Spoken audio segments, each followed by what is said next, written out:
దేవుని వాక్యంలో నుండి కొన్ని విషయాలు మనము ధ్యానం చేసుకుందాం. యోహాను సువార్త 14వ అధ్యాయము 27వ వచనాన్ని మనము చదువుకుందాం. యోహాను సువార్త 14వ అధ్యాయము 27వ వచనాన్ని చదువుకుందాం. శాంతి మీకు అనుగ్రహించి వెళ్ళుచున్నాను, శాంతిని మీకు అనుగ్రహించి వెళుతున్నాను, నా శాంతినే మీకు అనుగ్రహించుచున్నాను. లోకమిచ్చినట్లుగా నేను మీకు అనుగ్రహించుటలేదు. మీ హృదయమును కలవరపడనీయకుడి. దేవునికి స్తోత్రం చెల్లిద్దాం. హల్లెలూయా, గట్టిగా హల్లెలూయా.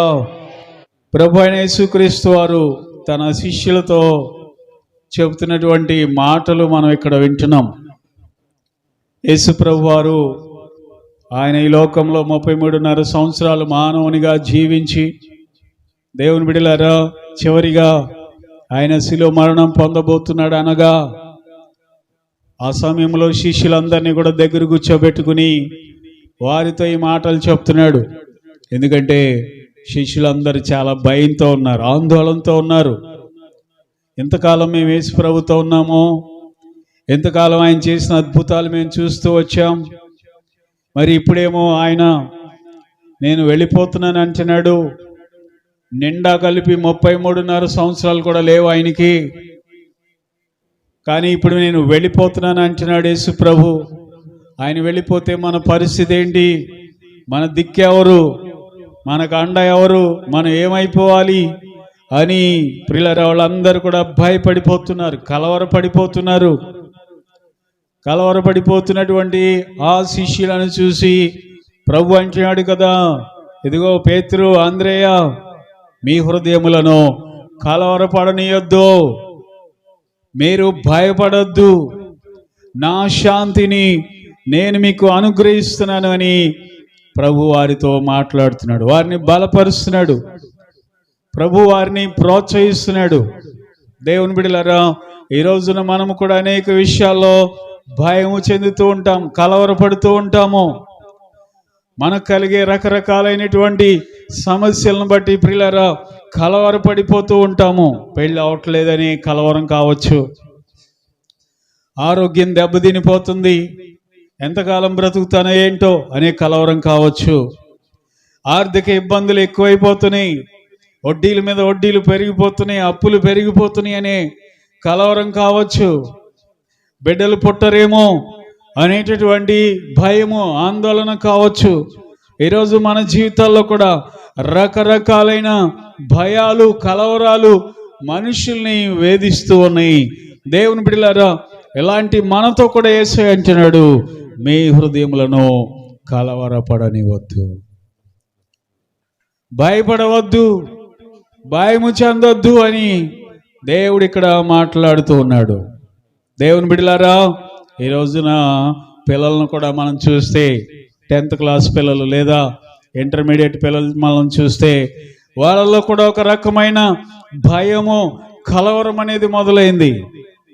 ఈ సంవత్సరం అంతా నేను కష్టపడి చదివాను, ఈ సంవత్సరం అంతా రాత్రులు కూడా కొన్నిసార్లు నిద్ర లేకుండా కూడా చదివాను, ఎగ్జామ్స్ దగ్గరికి వస్తున్నాయి, ఏం చేయాలో ఏంటో అని చెప్పి భయము, కలవరం అనేది కలుగుతున్నటువంటి దినాల్లో మనం జీవిస్తూ ఉన్నాం. అయితే అలాంటి వారితో కూడా ప్రభు అంటున్నాడు, అస్సలు కలవరపడవద్దు, దేవుని యందు విశ్వాసం ఉంచండి, నా శాంతిని, my peace, I am giving to you my peace, నా శాంతిని మీకు అనుగ్రహిస్తున్నానని ప్రభు సెలవిస్తూ ఉన్నాడు. దేవుని స్తోత్రం చెల్లిద్దాం. హల్లెలూయా, చెప్పండి అందరూ హల్లెలూయా. కనుక దేవుని బిడ్డలారా, ఈరోజు నీ కలవరం ఏమై ఉంది?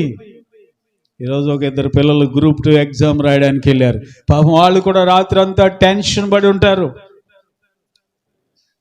పడిపోయి ఉంటారు. పేపర్ ఎలా ఉంటుందో, క్వశ్చన్స్ ఎలా ఉంటాయో, నేను చదవని వస్తాయో, ఆ ఎగ్జామ్లో నేను పాస్ అయితే బాగుండు,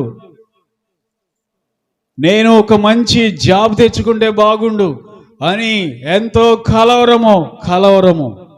కొంతమంది వ్యాపారంలో నష్టం వచ్చి, దేవుని బిడ్డలారా, ఎన్నో వేల రూపాయలు, లక్షల రూపాయలు నష్టం వచ్చి బాధపడేవాళ్ళు, వేదన చెందేవాళ్ళు ఎంతోమంది ఉన్నారు. అయితే మనలో దేవుని బిడ్డలారా కలవరం అనేది ఉండకూడదు. అంటే యేసయ్య మాటల ద్వారా మనము ధైర్యము తెచ్చుకోవాలి, బలపరచబడాలి. దేవునికి మహిమ కలుగును గాక. చెబుదాం హల్లెలూయా. కలవరపడాల్సినటువంటి అవసరం లేదు. దేవుని బిడ్డలారా భయపడాల్సినటువంటి అవసరం లేదు. ప్రభు మనకు తోడుగా ఉన్నాడు. ఆయన వాగ్దానాలు మనకు ఉన్నాయి. కాబట్టి మనం ఎల్లప్పుడూ కూడా ధైర్యవంతులమై మనం ఉండాలి. అర్థమవుతుందా? ఎందుకు వస్తున్నాయి మనుషులు కలవరాలు, భయాలు ఎందుకు వస్తున్నాయి అని మనం చూస్తే ద్వితీయోపదేశకాండం 28వ అధ్యాయము 20వ వచనం చదువుకుందాం. ద్వితీయోపదేశకాండము 28వ అధ్యాయము 20వ వచనం. Deuteronomy chapter 28 verse 20. నీవు నన్ను విడిచి చేసిన దుష్కార్యముల చేత నీవు హతము చేయబడి వేగముగా నశించు వరకు నీవు చేయబూను కార్యములన్నిటి విషయములను యెహోవా శాపమును కలవరమును గద్దింపును నీ మీదికి తెప్పించును. ఎందుకు దేవుడు కలవరం తెప్పిస్తాడు కొంతమంది జీవితాల్లో అని మనం చూస్తే 14వ వచనంలో ఉంది, మీరు నా మాటలు శ్రద్ధగా వినకపోతే, వాటిని గైకొనకపోతే, నా ఆజ్ఞలను మీరు అనుసరించి నడవకపోతే, అప్పుడు 20వ వచనంలో అంటాడు, ఇదిగో మీకు నేను కలవరము తెప్పిస్తాను అంటున్నాడు. దేవుని బిడ్డలారా, మనశ్శాంతిగా ఉండాల్సిన జీవితంలో, ప్రశాంతంగా ఉండాల్సిన జీవితంలో, శాంతి సమాధానాలతో ఉండాల్సిన జీవితంలో కలవరం ఎందుకు వస్తుంది అంటే, కలవరం పడడానికి కారణం ఏంటంటే దేవుని ఆజ్ఞలు గైకొనకపోవుటయే. దేవుని యొక్క ఆజ్ఞలు అనుసరించకపోవుటను బట్టి మనుషుల జీవితాలలో కలవరం అనేది ఆవరించింది. ఏమండి, తొలి మానవుడైన ఆదాము ఉన్నాడు. మనందరి మధ్య కూడా శాస్త్రవేత్తలు చెప్పారు, మనుషులందరూ కూడా ఒకే వ్యక్తి నుండి వచ్చారు అని. అర్థమవుతుందా? మనుషులందరూ కూడా ఒకే వ్యక్తి నుండి వచ్చారు అని ఆ డిఎన్ఏ టెస్ట్ చేసి సైంటిస్టులు చెప్తున్నారు. బైబిల్ ఎప్పుడు నుండో చెప్తుంది మీరు ఆదాము నుండి వచ్చారు అని. బైబిల్ చెప్తుంది కదా. దేవుని బిడ్డలారా, ప్రతి మనుషులు కూడా ఆదాము అవ్వల నుండి వచ్చారని బైబిల్ చెప్తుంది. సైంటిస్టులు కూడా చెప్తున్నారు మనం అందరం ఒకే వ్యక్తి నుండి, ఒక మనిషి నుండి మనం అందరం వచ్చామని. కాబట్టి తొలి మానవుడైనటువంటి ఆదాము అవ్వలు ఏదైనా తోటలో ఎంతో ప్రశాంతంగా ఉంటున్నారు, ఎంతో నెమ్మదిగా ఉంటున్నారు. భయం అంటే ఏంటో తెలియదు, కలవరం అంటే ఏంటో తెలియదు, వేదన అంటే ఏంటో తెలియదు. అలాంటి ఆదాము అవ్వలు దేవుని ఆజ్ఞను అతిక్రమించారు. దేవుని మాట వినలా, పెడచెవిని పెట్టారు. అదామా, ఆ పండు తినొద్దయ్యా అంటే, అదే కావాలి నాకు అని చెప్పి ఆ పండు తిన్నాడండి. ఎప్పుడైతే ఆ పండు తిన్నాడో ఆదాములో భయం అనేది పరిచయం అయింది. మొట్టమొదటిగా ఆదాముకి భయం అనేది పరిచయం అయింది. దేవుని బిడ్డలారా, ఆజ్ఞను అతిక్రమించినందువలన కలవరం వచ్చేసింది ఆదాము అవ్వలలో. ఏదైనా తోటలో ప్రశాంతంగా ఉండవలసిన వాళ్ళు, శాంతి సమాధానాలతో నిద్రపోవలసిన వాళ్ళు, ఒక్కసారిగా కలవరం వచ్చింది వారి హృదయాల్లో. కారణం ఏంటంటే దేవుడు తినొద్దన్న పండు తిన్నందుకు వారికి భయం వచ్చేసి చెట్ల చాటుకి వెళ్ళి దాగుకుంటున్నారంట. దేవుని బిడ్డ, దేవుని ఆజ్ఞలు అనుసరించు, నెమ్మదిగా ఉండు, ప్రశాంతంగా ఉండు.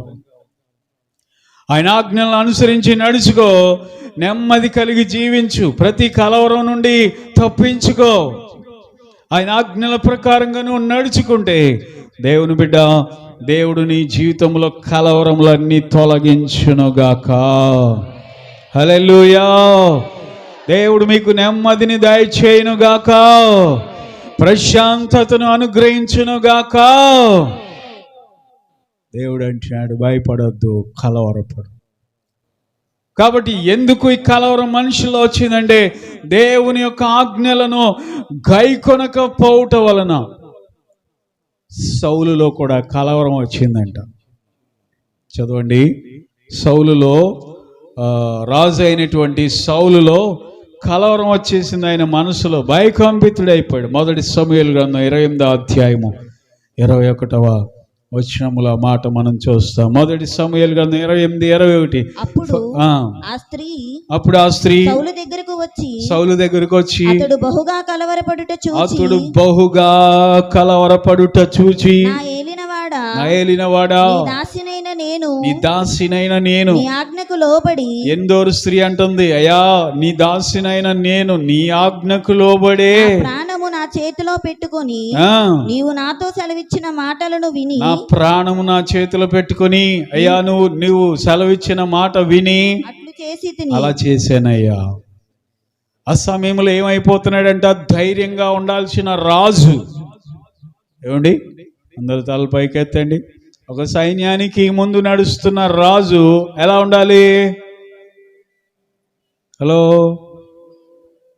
యుద్ధానికి వెళ్తున్నారు. ఒక రాజ్యం, సైన్యానికి రాజు ముందు ఉండాలా, వెనకాల ఉండాలా? అరే మీరు వెళ్ళండిరా బాబు, మీకు బాణాలు తగిలి మీలో ఎవరైనా చచ్చిపోతే అప్పుడు చూస్తాను నేను, తర్వాత వస్తాలి నేను అంటే అతడు పిరికివాడని అర్థం. రాజు ఎక్కడ ఉండాలి? సైన్యానికి ముందు ఉండాలి. ముందుండి నడిచేటప్పుడు ఎలా నడవాలి?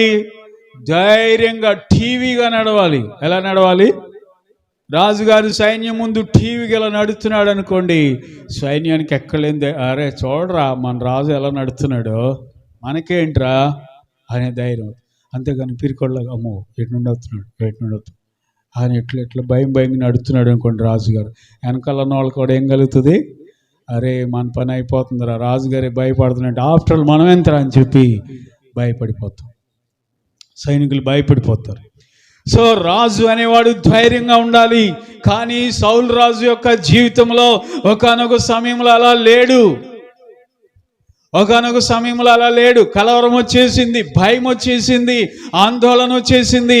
దేవుని బిడ్డలారా, పడిపోయాడు, అక్కడ కుప్పగూలిపోయాడు. ధైర్యం అనేది నశించిపోయింది. కారణం ఏంటంటే అతనిని దేవుడు విడిచిపెట్టేశాడు. కాబట్టి అతడు దేవుని విడిచిపెట్టాడు, దేవుడు కూడా అతన్ని విడిచిపెట్టేశాడు. అందరి మాట చెప్పండి, మనము దేవుని విడిచిపెడితే దేవుడు కూడా మనలను విడిచిపెడతాడు. చెప్పాలి అందరూ, మనం దేవుని విడిచిపెడితే. అలాగదు, ఒక్కొక్కరు చెప్పండి, నేను దేవుని విడిచిపెడితే దేవుడు కూడా నన్ను విడిచిపెట్టేస్తాడు. అర్థమవుతుందా? సౌలు దేవుని విడిచిపెట్టేశాడు. దేవుని బిడ్డలారా, దేవుడు కూడా ఆయన్ని విడిచాడు. సౌలు దేవుని ఆజ్ఞకు లోబడల, సౌలు దేవుని మాట వినల. ప్రియులారా, దేవుడు చెప్పింది చేయల, తన ఇష్టాన్ని చేశాడు. సో కలవరం వచ్చేసింది ఆయన జీవితంలో, భయం ఆవరించింది. వెరీ నెక్స్ట్ తర్వాత రోజున యుద్ధానికి వెళ్ళాడు. కానీ యుద్ధంలో ఓడిపోయి చనిపోయాడు. ఎందుకు నెమ్మదిగా ఉండాల్సిన ఆయన జీవితంలో కలవరం వచ్చిందంటే దేవుని యొక్క ఆజ్ఞలు గైకొనకపోవుట వలననే. దేవుని బిడ్డ, ఈరోజు నీ జీవితంలో ఎందుకు కలవరం వచ్చింది? దేవుని మాటను వినకపోవడం వల్లనేమో. ఎందుకు భయాలు ఆవరించి నిన్ను దేవునికి లోబడకపోవటం వల్లనేమో. ఎన్ని వాక్యాలు వింటున్నావో ఆ వాక్యాలను అనుసరించి నడవకపోవుట వలన ఈరోజు మన జీవితంలో కలవరం వస్తుందేమో. ప్రభు అంటున్నాడు, కలవరపడదు, నా ఆజ్ఞలను మీరు అనుసరించండి, మీ హృదయంలో నెమ్మదిని నేను దయచేస్తానని ప్రభు మాట్లాడుతున్నాడు. అందరూ స్తోత్రం చెల్లిద్దామా? హల్లెలూయా, గట్టిగా హల్లెలూయా. కనుక ప్రియులారా, మనుషుల జీవితంలో కలవరములు ఎందుకు వస్తున్నాయి అంటే దేవుని ఆజ్ఞలను గైకొనకపోవుట వలననే. ఆయన మాటలు శ్రద్ధగా విని వాటిని అనుసరించకపోవటం వలననే ఈ రోజుల మనుషుల జీవితాల్లో కలవరాలు బయలుదేరుతున్నాయి. అందుకే దేవుని మాట గైకొను, నీ హృదయము నెమ్మదితో నింపబడుతుంది, ప్రశాంతతతో నింపబడుతుంది. రెండవదిగా చూద్దామా, యోబు గ్రంథం 23వ అధ్యాయము 15వ వచనములో, కావున ఆయన సన్నిధిని నేను కలవరపడుచున్నాను, ఆయన సన్నిధిని నేను కలవరపడుచున్నాను, నేను ఆలోచించినప్పుడెల్లా ఆయనకు నేను భయపడుచున్నాను. దేవుని బిడ్డలారా, రెండవదిగా మనం ఎప్పుడు కలవరపడతామంటే ఆలోచనలు ఎక్కువైనప్పుడు. విన్నారా? కొంతమంది పనిచేసేదేమో తక్కువ, ఆలోచనలేమో విపరీతమైన ఆలోచనలు ఆలోచిస్తారండి. ఏది, ఈ రామరపాడు భారం అంతా వాళ్ళ మీద పడినట్టు, రామరపాడు కాదు మొత్తం ఆంధ్ర రాష్ట్ర భారమే వాళ్ళ మీద పడినట్టు, చంద్రబాబు నాయుడు గారికి ఏదో చేతగానట్టు పరిపాలన, వీళ్ళకే చేత అయినట్టు, ఒక్కసారి ఆయన తప్పుకుంటే నేను ఎక్కుతాను, అది నా తడాకేంటో చూపిస్తా అన్నట్టు, ఈ రాష్ట్రం మీద నాశనం అయిపోతున్నట్టు ఫీల్ అయిపోతూ ఉంటారు. చిన్న దానికి కూడా పెద్దగా ఆలోచన చేస్తూ ఉంటారు. చిన్న సమస్యను కూడా భూతత్వంలో చూస్తూ ఉంటారు. ఆలోచన ఎక్కువైతే నీ జీవితంలో కలవరం వచ్చేస్తుంది. జాగ్రత్త. అతిగా ఆలోచిస్తే, అతిగా ఎప్పుడు కూడా దిగులుగా ఉంటే కలవరం నీలోకి వచ్చేస్తుంది. జాగ్రత్త దేవుని బిడ్డ. మితిమీరి ఆలోచించమాక. ఒంటరిగా కూర్చుంటే ఇంకా ఆలోచనలు వస్తాయి. అర్థమైందా? శుభ్రంగా ఏదో పనికి వెళ్ళు, నీ ఆలోచనలు చాలా వరకు ఏమవుతాయి, కంట్రోల్ అయిపోతాయి. ఏదైనా సమస్య వచ్చిందా, కలవరం ఎక్కువైపోతుందా, అతిగా ఆలోచించద్దు. అతిగా ఎక్కువగా మితిమీరి ఆలోచించద్దు. ఓవర్ థింకింగ్ అనేది మీకు అసలు పనికి రాదు. మితిమీరి ఆలోచిస్తే నీ ఆరోగ్యానికి నష్టం. అతి ఎక్కువగా ఆలోచిస్తే నీ ఆరోగ్యము దెబ్బతినిపోతుంది. దేవుని బిడ్డలారా, ఆలోచించకుండా దేవుని మీద భారమేయండి. నా దేవుడు మీకు కలవరమును తొలగించి నెమ్మదిని దయచేయునుగాక. హల్లెలూయా. యెషయా గ్రంథంలో ఏముందండి? విశ్వసించువాడు కలవరపడడు. 28వ అధ్యాయము, యెషయా గ్రంథం 28వ అధ్యాయము 16వ వచనంలో ఆ మాట మనం చూస్తామండి. ప్రభువగు యెహోవా ఇలాగు సెలవిచ్చుచున్నాడు, సియోనులో పునాదిగా రాతిని వేసిన వాడును నేనే. అది పరిశోధించబడిన రాయి, అమూల్యమైన తలరాయి, బహుస్థిరమైన పునాది అయిన మూలరాయి అయ్యున్నది. ఆ తర్వాత రాశాడు చక్కని మాట, విశ్వసించువాడు కలవరపడడు. హల్లెలూయా. ఆలోచిస్తే కలవరపడతావు. తీవ్రమైన ఆలోచనలు పెట్టుకుంటే కలవరపడతావు. కొంతమంది రాత్రులు కూడా ఆలోచన చేస్తూ ఉంటారు. మంచం మీద లేచి ఒక్కలే కూర్చుని 2 కళ్ళు తెరుచుకొని, ఏమండి, విషయం చిన్నదే, సమస్య చిన్నదే, వచ్చిన బాధ చిన్నదే, ఏమండి, కానీ వీళ్ళ ఆలోచన మాత్రం చాలా పెద్దది. తీవ్రమైన ఆలోచించేస్తారు. పొరపాటున ఆలోచనల్ని లోనికి రాని మాకు వాటిని తెంచివేయి. బైబిల్ అంటుంది, ఆయన యందు విశ్వాసం ఉంచేవాడు కలవరపడడు. ఎవరా రాయి? సియోనులో పునాదిగా వేయబడిన రాయి ఎవరు? నీవు ఆరాధిస్తున్న యేసు ప్రభువే. ఆ పరిశోధించబడిన రాయి ఎవరు? మనం ఆరాధిస్తున్న యేసయ్యే. ఆయనను ఎదురుగా పెట్టుకొని, ఆయన మీద నువ్వు విశ్వాసం ఉంచకుండా ఆయనను నీ ఎదురుగా పెట్టుకొని ఆలోచిస్తే కలవరపడిపోతావు. కలవరపడి నెమ్మదిని పోగొట్టుకుంటావు. దేవునికి స్తోత్రం చెల్లిద్దాం. హల్లెలూయా. నేను మిమ్మల్ని ప్రశ్న అడుగుతాను, చెప్పండి. ఈ లోకంలో అన్నిటికంటే విలువైంది ఏదయ్యా అంటే మనశ్శాంతి. ప్రశస్తమైంది ఏంటయ్యా అంటే పీస్ ఆఫ్ మైండ్, సమాధానం, నెమ్మది. నువ్వు 1,00,000 రూపాయలు తెచ్చుకుందువు గాక నెలకి, నెమ్మది లేకపోతే ఏంటి వాటి వలన ప్రయోజనం? పెద్ద డూప్లెక్స్ ఇల్లు కట్టుకుందువు గాక, అందులో నీకు నిద్ర పట్టకపోతే ఏంటి ప్రయోజనం? ₹1,00,000 పెట్టి మంచం కొనుక్కుందువు గాక, కానీ నిద్ర లేని రాత్రులు గడుపుతూ ఉంటే ప్రయోజనం ఏంటి? కాబట్టి నీ డూప్లెక్స్ ఇల్లు కంటే, నీ మంచము కంటే, నీ ₹1,00,000 జీతం కంటే అన్నిటికంటే విలువైంది ఏంటయ్యా అంటే మనశ్శాంతి. మనశ్శాంతి. బ్రతుకంత కలవరంతో బ్రతికి చచ్చిపోతే ఏంటి ప్రయోజనం? జ్ఞానైన సొలొమోను ఆ మాట అంటాడు. ఒకడు 100 ఏళ్ళు బ్రతికినా సరే వాడు నెమ్మది అనేది చూడలేదనుకోండి తన బ్రతుకులో, అలా చనిపోయాడు అనుకోండి, వాడికంటే ఏది బెటర్ అంట? పడిపోయిన పిండము గతి. 6వ అధ్యాయం 3వ వచనం చదువుదాం. ప్రసంగి గ్రంథం 6వ అధ్యాయం 3వ వచనం. ఒకడు 100 మంది పిల్లలను కని దీర్ఘాయుష్వంతుడై చిరకాలము జీవించినను అతడు సుఖానుభవం ఎరుగకయు తగిన రీతిని సమాధి చేయబడకయు ఉండిన ఎడల వాని గతి కంటే పిండము యొక్క గతి మేలని నేను అనుకొనుచున్నాను. చూసారా?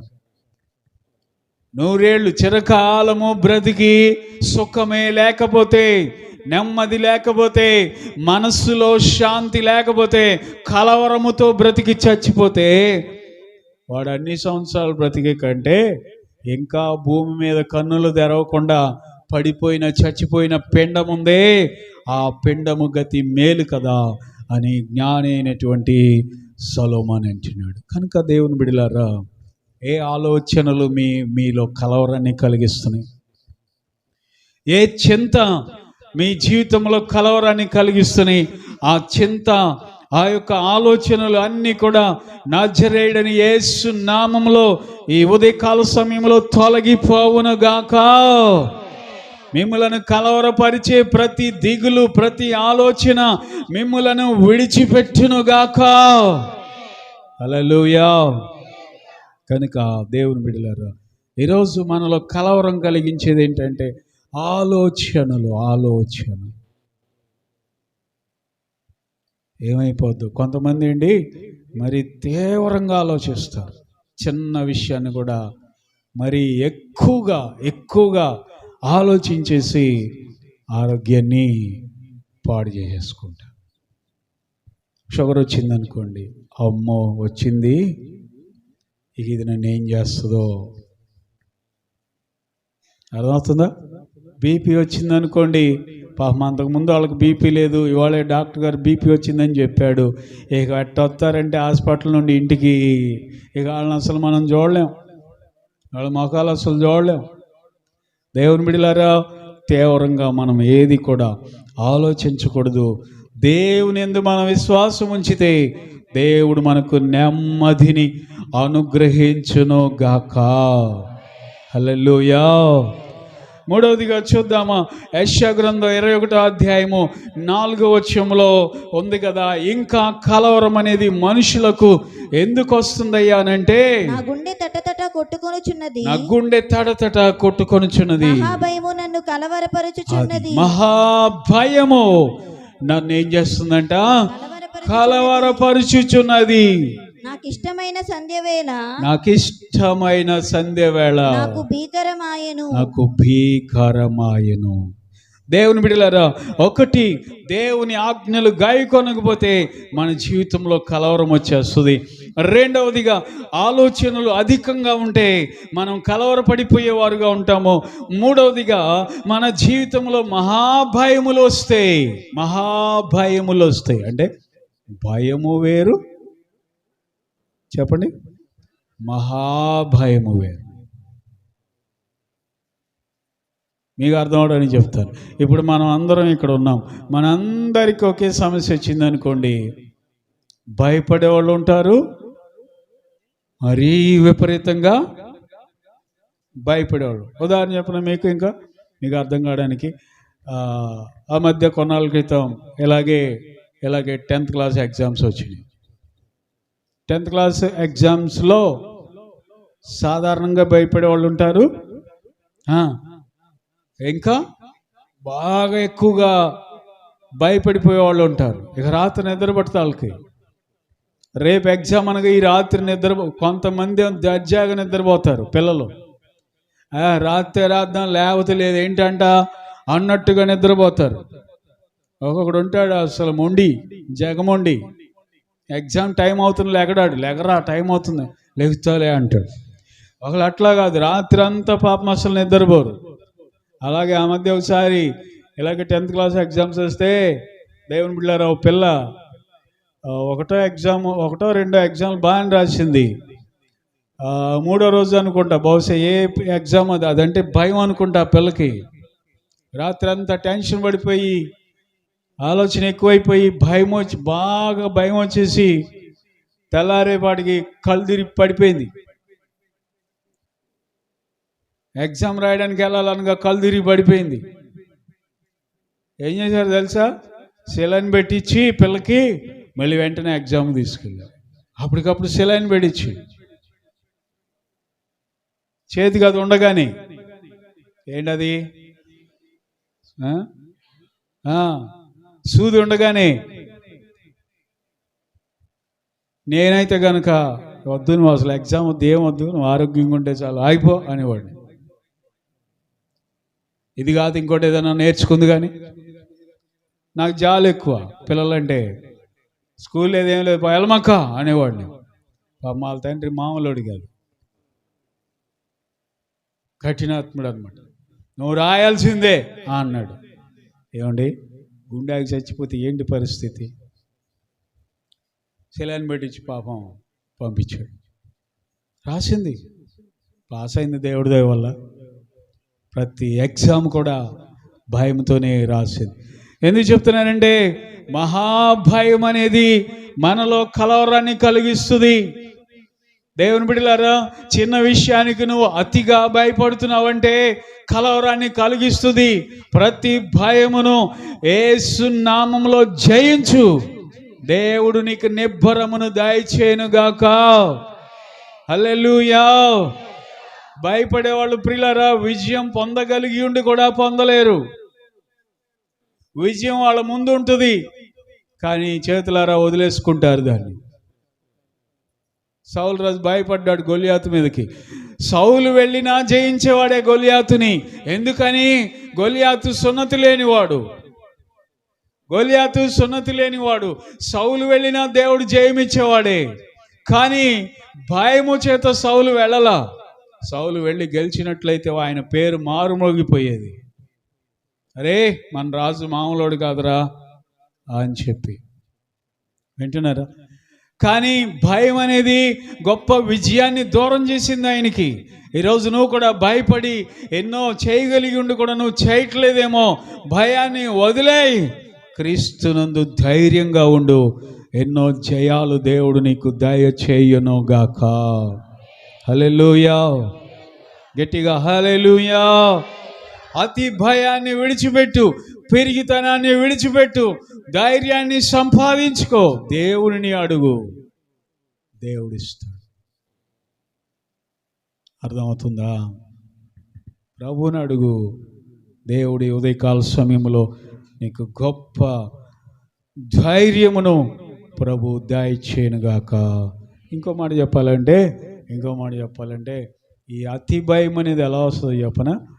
కొంతమంది పిల్లలేమో ఏదో మామూలుగా ఉంటున్నారు, ఈ పిల్లలు ఏంటి అతిగా భయపడుతున్నారంటే దానికి ఖచ్చితంగా చెప్పాలంటే తల్లిదండ్రుల్లో నుండి వచ్చిన జీన్స్ని బట్టి కూడా వాళ్ళలో ఎక్కువ భయం ఉంటుంది.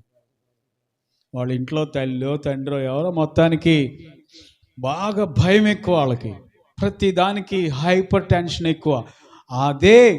అదే స్వభావం పిల్లల్లో కూడా వస్తుంది. కాబట్టి మీరు ఎక్కువ భయపడుతున్నారంటే జాగ్రత్త. అది ఎవరికి వెళ్తుంది? వారసత్వంగా పిల్లలకు కూడా వెళ్తుంది.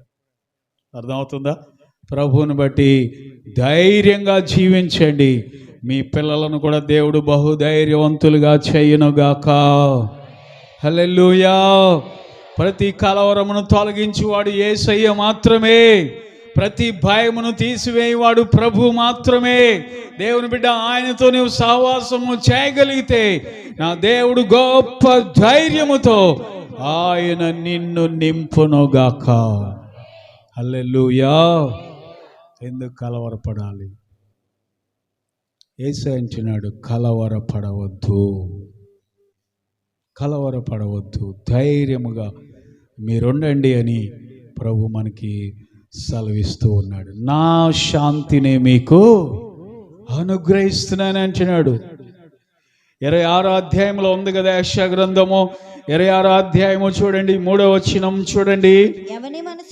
ఎవని మనస్సు నీ మీద ఆనుకొనునో వానిని నీవేం చేస్తావు అంటే, దేవా పూర్ణ శాంతి గలవానిగా కాపాడుదువు. ఏలైనగా అతడు నీ యందు ఏముంచాడు? విశ్వాసం అనేది ఉంచాడు. దేవుని యందు విశ్వాసం ఉంచు, ఆయన మీద ఆనుకో, ప్రభు మీద నువ్వు ఆనుకో. దేవుడు నీకు ధైర్యమును అనుగ్రహించును గాక. పిల్లలకి రాత్రిపూట ఏమండి భయం వచ్చినప్పుడు ఏం చేస్తారు పిల్లలు చెప్పండి? 5వ తరగతో 6వ తరగతో వాడు ఏదో చదువుతూ ఉంటాడు.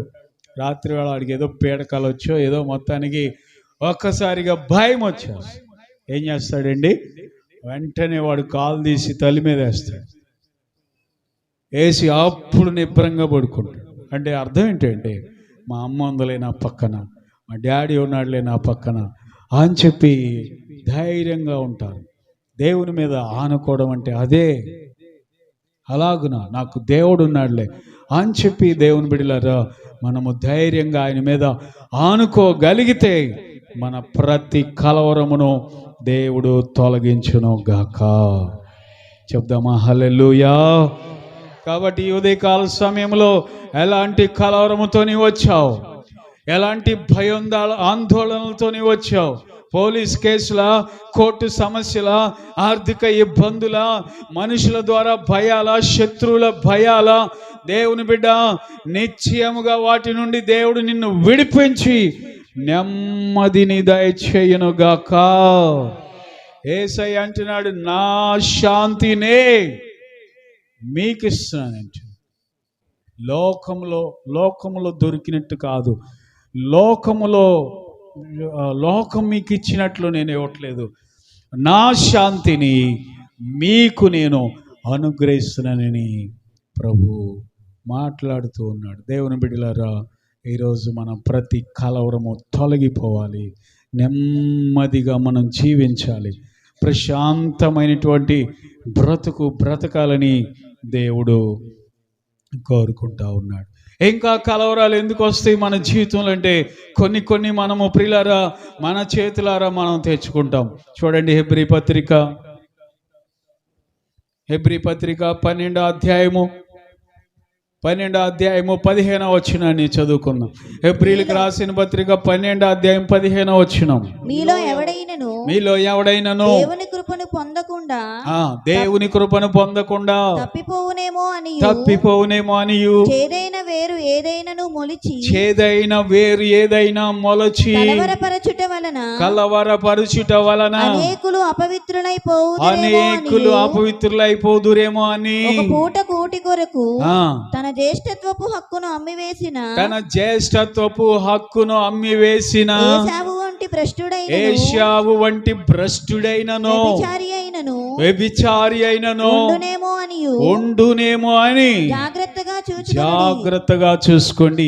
చేదైన వేరు ఏదైనా మీలో మొలచుట వలన అది మిమ్ములను కలవరపరుస్తుందేమో, జాగ్రత్త చూసుకోండి. చేదైన వేరు అంటే పాపము. ఎంతకాలం కుటుంబం నెమ్మదిగా ఉంది, ఎంతకాలం నీ కుటుంబము శాంతి సమాధానాలతో ఉంది, భార్య భర్తలు ఇద్దరు చక్కగా ఉన్నారు దేవుని బిడ్డలారా, కానీ ఒక చేదైన వేరు వారిలో మొలిచింది. ఆ కుటుంబంలో ఏమవుతుందంటే కలవరం అనేది వచ్చేస్తుంది.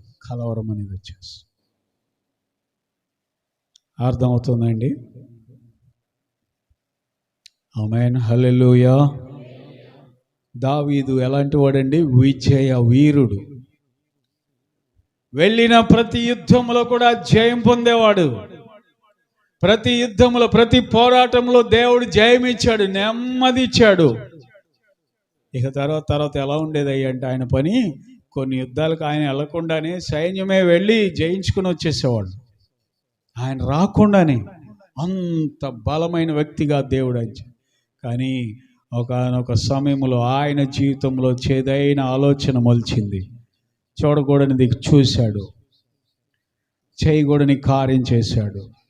ఒక్కసారిగా ఆయన కుటుంబంలో గొప్ప కలవరం మొదలైపోయింది. సింహాసనాన్ని విడిచిపెట్టాల్సి వచ్చింది. దేవుని బిడ్డలారా, సొంత కుమారులు ఇద్దరు చనిపోయారు. ఇంటిలో ఉండలేని పరిస్థితి, అంతఃపురంలో ఉండలేని పరిస్థితి. కొండల వెంట, గుట్టల వెంట పరుగులెత్తుతున్నాడు, తరమబడుతున్నాడు. నెమ్మది లేదు, ప్రశాంతత లేదు. ఎప్పుడైతే అలాగూ దేవుని యొక్క ఆజ్ఞను అతిక్రమించి ఒక చేదైన ఆలోచన ఆయన జీవితంలో వచ్చిందో, దేవుని బిడ్డలారా, అక్కడ ఎంతో భయంకరమైన అశాంతిని అతడు అనుభవించినట్లుగా మనము చూస్తూ ఉన్నాం. కనుక ఈరోజు ఒకవేళ అలాంటి ఆలోచనలు, దేవునికి విరుద్ధమైన చేదైన వేరు నీలో ఏదైనా ఉంటే, అది నిన్ను కలవరపరుస్తున్నట్లయితే దాన్ని తొలగించుకుంటే నా దేవుడు నీకు గొప్ప నెమ్మదిని దయచేయునుగాక. చూద్దామా? హల్లెలూయా, బిగ్గరగా హల్లెలూయా. కాబట్టి చేదైన ఆలోచనలు నీలో రాకూడదు. ఇస్కరియోతు యోధాను కూడా మనం చూసినప్పుడు యేసు ప్రభు మిగతా శిష్యుల వలె ఆయన కూడా ప్రభువును వెంబడిస్తున్నాడు. ఆయన కూడా ప్రభుతో తిరుగుతున్నాడు. దేవుని బిడ్డలారా, ఆయన కూడా శిష్యుడిగా ఎంచబడ్డాడు. ఆయన జీవితం కూడా ఎంతో ఆశీర్వాదకరమైన జీవితంగా ఉండింది. అయితే ఒకానొక సమయంలో ఆయన హృదయంలో కూడా ఒక పాపపు ఆలోచన వచ్చింది. ఏంటంటే యేసయ్యను అమ్మివేయాలి 30 వెండి నాణ్యాలకి. డబ్బు మీద ఏం కలిగింది? ఆశ. కానీ ఇస్కరియోతు యూదా హృదయంలో ఒక చెడు ఆలోచన వచ్చింది. యేసు ప్రభువుని అమ్మేయాలి 30 వెండి నాణ్యాలకని దురాలోచన వచ్చింది. లేకపోతే ఇస్కరియోతు యూదా కూడా గొప్ప శిష్యుడయ్యేవాడు, గొప్ప సువార్థికుడయ్యేవాడు. ఆయన ద్వారా కూడా అనేక ఆత్మలు రక్షణ పొందేవి. ఆయన ద్వారా కూడా ఎంతోమంది పరలోకానికి చేర్చబడేవాళ్ళు. తోమ భారతదేశానికి వస్తే యూదా మరొక దేశానికి వెళ్ళేవాడు. కానీ ఏమైపోయాడండి? ధనాపేక్ష అనే వేరు మొలిచినందువలన తన జీవితంలో కలవరం వచ్చేసింది. ఆ కలవరం ఎంతవరకు దారి తీసింది అయ్యా అంటే తన తానే ఆత్మహత్య చేసుకునే అంత కలవరం వచ్చేసింది ఆయన జీవితం.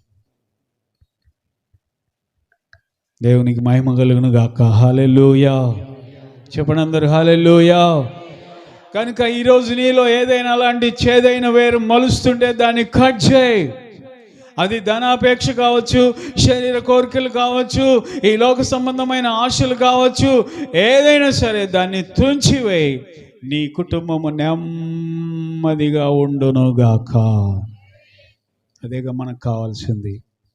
నెమ్మది అనేది అనుభవించాలని దేవుడు కోరుకుంటా ఉన్నాడు.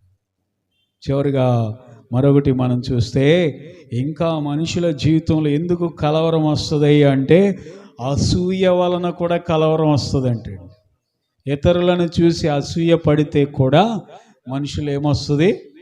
ఆందోళన, కలవరం. చూడండి, హేరోదు రాజు గురించి మనం చూస్తాం. మత్తయి సువార్త 2వ అధ్యాయము 3వ వచనంలో ఆ మాట మనం చదవగలుగుతాం. మత్తయి సువార్త 2వ అధ్యాయం 3వ వచనం. హేరోదు రాజు ఈ సంగతి విన్నప్పుడు అతడును అతనితో కూడా యెరూషలేము వారందరూ కలవరపడిరి. దేవుని బిడ్డలారా, ఆయనతో పాటు ఉన్న వాళ్ళందరూ కూడా ఎందుకు కలవరపడ్డారు అని మనం చూస్తే, యూదుల రాజుగా పుట్టినవాడు ఎక్కడున్నాడని జ్ఞానులు అడిగారు వచ్చి హేరోదు రాజుని. ఒక్కసారి ఆ మాట వినగానే కంగు తినిపోయాడు. ఎందుకో తెలుసా? నేను రాజుగా ఉంటే ఇంకొకరు రాజుగా పుట్టడం ఏంటి? పుడితే నా ఇంట్లో నాకు కుమారుడు పుట్టాలి, అంతేగాని నా ఇంట్లో ఎవరు పుట్టలేదే, నా పిల్లలు పుట్టి కూడా వాళ్ళు పెద్దోళ్ళు అయ్యారు, ఇప్పుడు వచ్చి వీళ్ళు యూదుల రాజుగా పుట్టాడని చెప్తున్నారు. నేనే రాజుగా ఉండాలి కానీ వేరొకరు రాజుగా ఉండకూడదు అని ఆలోచన ఏమైందంటే అతని జీవితంలో కలవరాన్ని కలిగించింది. ఏమండి, అసూయ చాలా భయంకరమైన పాపం. ఇతరులు ఎదుగుతుంటే కొంతమంది నెమ్మదిగా ఉండలేరు, ప్రశాంతంగా ఉండలేరు. ఇతరులు అభివృద్ధి పొందుతుంటే నెమ్మదిగా పండుకోలేరు. వీళ్ళు ఇతరులు ఆ కళ్ళ ముందే పెరిగిపోతూ ఉంటే, పిల్లల బాగా డెవలప్ అవుతూ ఉంటే వీళ్ళు చూస్తూ ఉండలేరు. లేనిపోని కలవరం అనేది వచ్చేస్తూ ఉంటుంది వీళ్ళ జీవితంలో. కానీ దేవుని యందు విశ్వాసం ఉంచండి, వారిని ఆశీర్వదించిన దేవుడు మిమ్ములను కూడా ఆశీర్వదించగలడు. ఆమేన్. వాళ్ళని హెచ్చించిన దేవుడు మిమ్ములను కూడా హెచ్చించగలిగినటువంటి సమర్థుడై ఉన్నాడు. మన దేవుని దృష్టిలో ప్రియులారా, మనం నమ్మకస్తులుగా ఉన్నట్లయితే, దేవుని దృష్టిలో యథార్థవంతులుగా మనం ఉన్నట్లయితే, దేవుని బిడ్డలారా ఖచ్చితంగా మరి మనము నెమ్మదిగా ఉండగలుగుతాం. దావీదుని చూసినప్పుడు సౌలు రాజులు ఏమాత్రమైన నెమ్మది అనేది ఉందండి? కలవరపడిపోయాడు, తరమటం మొదలు పెట్టాడు. దావీదుని ఎలాగైనా సరే చంపేయాలని తిరిగాడు. దేవుని బిడ్డలారా, నెమ్మదితో అతడు అసలు ఉండలేదు. దావీదు ఉన్నంత కాలం నిద్రపట్ల ఆయనకి. కారణం ఏంటి? అసూయ. ఎక్కడ రాజు అయిపోతాడు, ఎక్కడ నా స్థానాన్ని ఆక్రమిస్తాడు అని చెప్పి దేవుని బిడ్డలారా అతడు నిద్రలేని రాత్రులు గడిపాడు. మనం ఎవరి మీద అసూయ పడక్కర్లా, దానివల్ల మనం కలవరం తెచ్చుకోవక్కర్లా, దానివల్ల మనం బలహీనం అవ్వాల్సినటువంటి అవసరం లేదు. దేవుడున్నాడు మన పక్షంగా, మనలను ఆయన హెచ్చించగలిగిన సమర్థుడై ఉన్నాడు. హల్లెలూయా. బిగ్గరగా చెబుదాం, హల్లెలూయా. భయము, కలవరముల వలన మన జీవితంలో ఎలాంటి నష్టం వస్తుందో తెలుసా? దానియేలు గ్రంథం చూడండి, 5వ అధ్యాయం 6వ వచనంలో మనం చూస్తే, దానియేలు గ్రంథం 5వ అధ్యాయము 6వ వచనంలో ఒక మాట రాయబడింది. చదివి ముగించుకుందాం. అతని ముఖము వికారమాయెను, అతడు మనస్సునందు కలవరపడగా అతని నడుము కీళ్ళు వదిలి అతని మోకాళ్ళు గడగడ వణుకుచు కొట్టుకొనుచుండెను.